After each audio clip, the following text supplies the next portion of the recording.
Let's talk about stenciling with the vinyl in your kit. Here is our Griswold tier tray, and it comes with some vinyl stencil.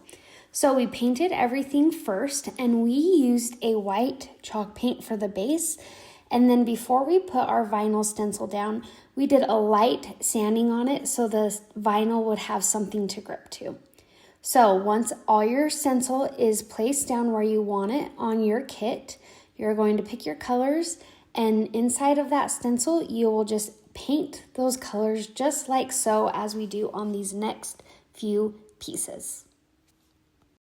Make sure your vinyl stencil is laid down nice and flat and nothing is sticking up from it. And then as you're painting, use a reasonable amount of paint. You don't want to add too much paint so it doesn't go through the edges of the vinyl stencil.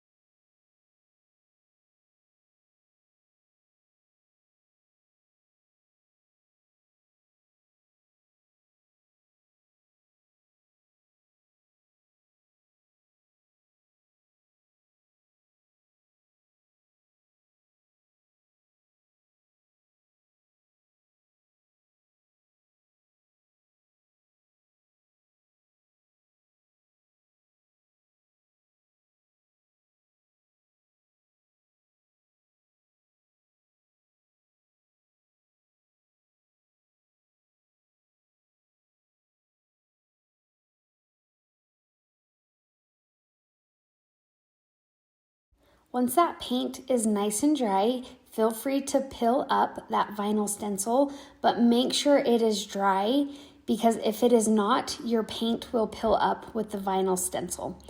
This pink little tool that we're using here, we just got it at the dollar store, but you can use any sort of sharp picker kind of tool to lift that vinyl up so that it is easier to grab and nothing gets ruined on your kit.